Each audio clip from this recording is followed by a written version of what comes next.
Hello friends, welcome to கவிதாசமையலறை. இன்றைக்கி நம்ம பார்க்க போகிற ஸ்பெஷல் ரெசிபி நல்ல ஒரு சுவையான கீரை மசியல்.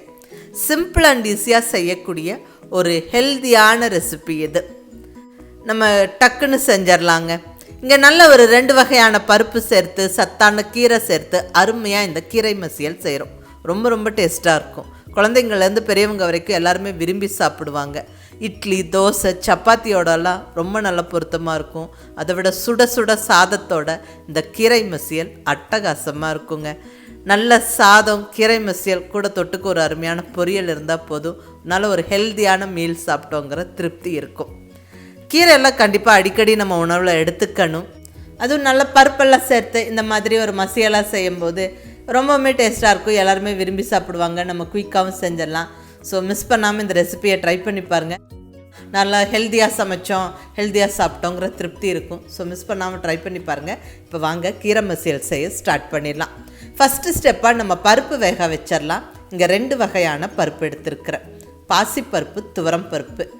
இப்படி 2ம் கலந்து சேர்க்கும்போது டேஸ்ட்டும் ரொம்ப நல்லாயிருக்கும், ஹெல்த் வைஸாகவும் ரொம்ப நல்லது. பாசிப்பருப்பு எல்லாருக்கும் தெரியும், தோல் நீக்கிய பச்சைப்பயிறு. இது இந்த கீரை மசியலுக்கு நல்ல ஒரு டேஸ்ட்டு கொடுக்கும். ரொம்ப சத்தானதும் கொடுங்க. நல்ல நிறைய ப்ரோட்டீன் சத்து இருக்குது. இப்போ இந்த 2 பருப்புமே ஒரு பவுலில் சேர்த்துடலாம். பருப்புகளோட அளவு பார்த்திங்கன்னா ஒரு 3 டேபிள் ஸ்பூன் அளவுக்கு பாசிப்பருப்பு எடுத்துக்கிறேன். கூடவே 3 டேபிள் ஸ்பூன் துவரம் பருப்பு எடுத்துக்கிறேன். இந்த அளவுக்கு எடுத்தால் போதுங்க. ரொம்ப அதிகமாக பருப்பு சேர்த்தா மதமதப்பாக இருக்கும். நம்ம கீரை எல்லாம் சேர்த்து சமைக்கும் போது குவான்டிட்டி நல்லாவே கிடைக்கும். 4 to 5 பேர் தாராளமாக சாப்பிடலாம். ஸோ இந்த அளவுக்கு பருப்பு எடுத்துக்கோங்க. இப்போ 2 பருப்பு கலந்து எடுத்தாச்சு. நல்லா தண்ணி விட்டு 2-3 வாட்டி கழுவியாச்சு. இது குக்கரில் சேர்த்து விட்டுறலாங்க. குக்கரில் சேர்த்துட்டு தேவையான அளவு தண்ணி விட்டுக்கலாம். அதாவது ஒரு 2 கப்பு தண்ணி விட்டுக்கிறேன் இந்த பருப்பு வேகிற அளவுக்கு. அடுத்ததாக இதில் ஒரு 4 பல் பூண்டு, நல்ல ஒரு மீடியம் சைஸ் தக்காளியை கொஞ்சம் பெரிய பெரிய பீசஸாகவே கட் பண்ணி போட்டுடலாம். கூடவே 2 பச்சை மிளகா உடச்சி சேர்த்து விட்டு கொஞ்சமாக மஞ்சள் பொடி சேர்த்துடலாங்க. இங்கே ஒரு 1/4 டீஸ்பூன் மஞ்சள் பொடி சேர்த்தாச்சு. அடுத்தது 1 டீஸ்பூன் அளவுக்கு சமையல் எண்ணெய் அதுலேயும் சேர்த்து நல்லா குக்கரை மூடி வச்சு வெயிட் போட்டு விட்டு ஒரு 4 விசிலுக்கு நம்ம குக் பண்ணி எடுத்துடலாம். பர்ஃபெக்டாக அந்த பருப்பெல்லாம் வெந்துடும். 4 விசில் அந்த ஸ்டீம் ப்ரெஷர்லாம் தீர அந்த டைம் கேப்புக்குள்ளே நம்ம கீரை ரெடி பண்ணிடலாம். நான் இங்கே ஒரு பெரிய கட்டு பாலக்கீரையை சுத்தம் பண்ணி வச்சுருக்கிறேன். நீங்கள் எந்த கீரை வேணாலும் எடுத்துக்கலாங்க.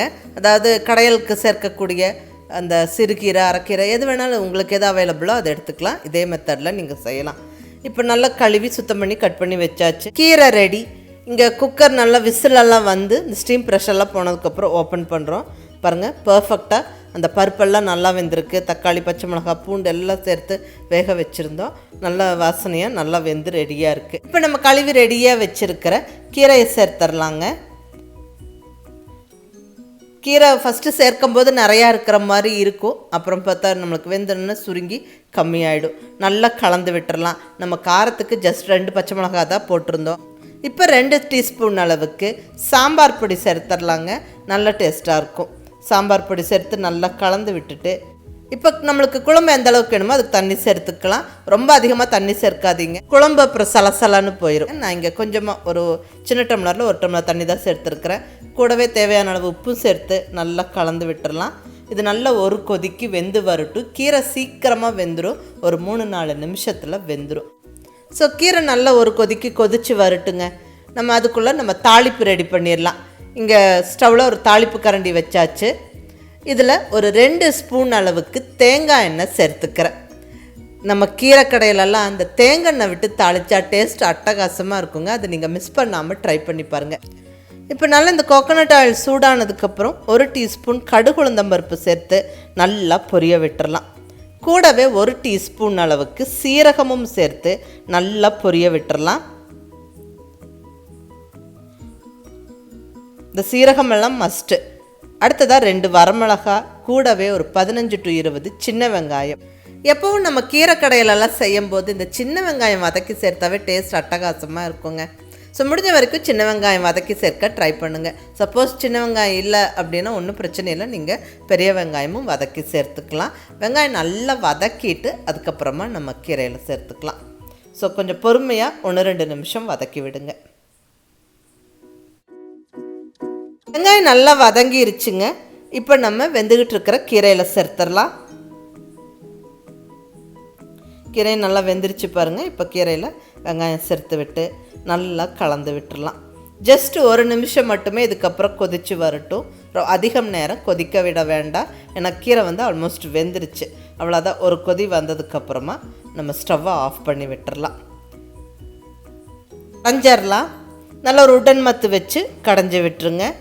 அதே மாதிரி ரொம்ப பேஸ்ட்டு மாதிரி கடையக்கூடாது. இந்த கீரை குழம்பு, இந்த வெங்காயம் கீரை எல்லாம் அங்கங்கே கொஞ்சம் வாயில் கடிப்படுற மாதிரி இருந்தால் தான் டேஸ்ட் ரொம்ப நல்லாயிருக்கும். ஸோ அந்தளவுக்கு மட்டுமே கடைங்க, ரொம்ப பேஸ்ட்டு மாதிரி ஆக்க வேண்டாம். அவ்வளோதாங்க, சுவையான கீரை மசியல் ஜம்முன்னு ரெடி ஆயிடுச்சு. ரொம்ப ஒரு சிம்பிள் ஈஸி ரெசிபி இது. ரொம்ப ஒரு ஹெல்த்தியான ரெசிபி. நல்ல ப்ரோட்டீன் சத்து நிறைந்த பருப்புகள் சேர்க்குறோம். நல்ல மைக்ரோ நியூட்ரியன்ஸ் அதிகமாக இருக்கிற கீரையை சேர்த்து நல்லா அது பக்குவமாக கடைஞ்சாச்சு. ரொம்ப சிம்பிளாக இருக்கும் இந்த ரெசிபி. நீங்கள் மிஸ் பண்ணாமல் ட்ரை பண்ணி பாருங்கள். இட்லி, தோசை, சப்பாத்தி, சுட சுட சாதமோடலாம் சாப்பிட்றதுக்கு ரொம்பவுமே நல்லாயிருக்கும். குழந்தைங்கலேருந்து பெரியவங்க வரைக்கும் விரும்பி சாப்பிடுவாங்க. ஸோ மிஸ் பண்ணாமல் ட்ரை பண்ணி பாருங்கள். அதே மாதிரி இந்த அருமையான இந்த கீரைக்கடையிலெல்லாம் செய்யும்போது தொட்டுக்கறக்கு எந்த விதமான பொரியலும் நல்ல மேட்சாக இருக்கும். ஒரு அப்பளம் வச்சாலும் ரொம்ப நல்லாயிருக்கும். இல்லை கொஞ்சம் காரசாரமாக நல்ல ஒரு பொரியல் செஞ்சுக்கிட்டால் ரொம்பவுமே நல்ல மேட்சாக இருக்கும். நான் இன்றைக்கி நல்லா கத்திரிக்காய், உருளைக்கிழங்கு, முருங்கைக்காயெல்லாம் சேர்த்து நல்ல சாம்பார் பொடியெல்லாம் போட்டு கொஞ்சம் காரசாரமாக ஒரு பொரியல் செஞ்சேன். ரொம்ப நல்ல காம்பினேஷனாக இருந்தது. இது ஒரு சஜஷனாக சொல்கிறேன். நீங்களும் வேணால் ட்ரை பண்ணி பாருங்கள். அவ்வளோதாங்க, இந்த அருமையான கீரைக்கடையை நீங்கள் மிஸ் பண்ணாமல் ட்ரை பண்ணி பார்த்துட்டு எப்படி இருந்ததுன்னு உங்கள் ஃபீட்பேக் சொல்லுங்கள். பிடிச்சிருந்தால் லைக் பண்ணி, ஷேர் பண்ணி, கமெண்ட் பண்ணுங்கள். கவிதா சமையலறை சப்ஸ்கிரைப் பண்ணி என்னுடைய மற்ற ரெசிபிஸும் வீடியோஸும் பாருங்கள். தேங்க்யூ.